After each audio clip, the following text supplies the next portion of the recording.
எரிபொருள் பத்தாம நிறைய எப்படி ஆபத்தான கட்டங்கள்லாம் நம்ம இறங்கியிருக்கணும் ஒரு பெரிய கட்டுரை வந்தது. அதெல்லாம் யோசிச்சோம்னா ஒவ்வொரு வாட்டி ஏறும்போதும் அந்த ஞாபகம் வந்துடும். அதே மாதிரி ஏர்போர்ட்டுக்கு மேல பறக்கும் போது இந்த கீழே வீல் இறங்குது பாருங்க, அந்த சத்தம் டொங்குன்னு கேட்கும். அது கேட்டுச்சுன்னா தான் அப்பா வீல் இறங்கிடுச்சு, ஒன்றும் பிரச்சனை இருக்காது அப்படின்னு நமக்கே கொஞ்சம் கொஞ்சம் பயம் தெளியும். அப்ப நம்ம உயிரை மொத்தமா வச்சிருக்கிற பைலட்டுக்கு நீங்க எவ்வளவு ஒரு பாதுகாப்பு கொடுக்கணும், எவ்வளவு செக்யூரிட்டி கொடுக்கணும், அவங்களை எந்த பணிச்சுமை இல்லாம வச்சிருக்கணுன்றதுக்காக கொண்டு வரப்பட்ட விதிகள். இந்த விதிகளை நிறைவேற்றுவதற்கு அவங்க வச்சிருந்த டெட்லைன் எதுன்னு கேட்டீங்கன்னா நவம்பர் 30. இது பல விதிகள் இருக்கு, உள்ள போய் படிங்க, ரொம்ப நேரம் எடுக்கும். நான் சொன்னது ஒரு 5-6 உதாரணங்கள்.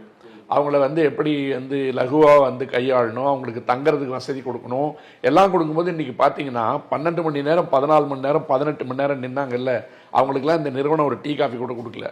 இன்னொன்று, இண்டிகோ நிறுவனம் பயணிகளோடு அடாவடி செய்வதில் மிக புகழ்பெற்ற நிறுவனம். பல இதை நீங்கள் எடுத்து பாருங்க. இண்டிகோ எப்படி பயணிகளோட ரஃபா ட்ரீட் பண்ணுவாங்க, ஹேண்டில் பண்ணுவாங்கன்றதுலாம் நிறைய ரிப்போர்ட் ஆயிருக்கு. அதை தான் நம்ம ஐபிஎஸ் கூட போய் கதவை திறக்கிறதுக்கு ட்ரை பண்ணாரு, ஞாபகம் இருக்கா? அவரும் தேஜஸ்வி சூர்யாவும். அந்த அளவுக்கு உங்களுக்கு நடந்துட்டு இருக்கும்போது இந்த விதிகளை கொண்டு வரதுக்கு முன்னாடி அக்டோபர் 26ஆம் தேதிக்கு மேல இந்த வின்டர் சீசன் என்று குளிர்காலம் ஆரம்பிக்குது இல்லையா, குளிர்காலம் ஆரம்பிக்கும் போது இந்த விமான சேவையை விரிவாக்கம் செய்வதற்கு இன்னும் நிறைய விமான சேவையை கொண்டு வர வேண்டிய நிலைமை வந்தது. அப்ப என்ன ஆகுதுன்னு கேட்டீங்கன்னா, இந்த இண்டிகோ நிறுவனம் கடந்த 1.5 வருடமாக இந்த விதிகளை பின்பற்றுவதில் எந்த விதமான முன்னெடுப்பையும் முயற்சியும் செய்யவே இல்லை.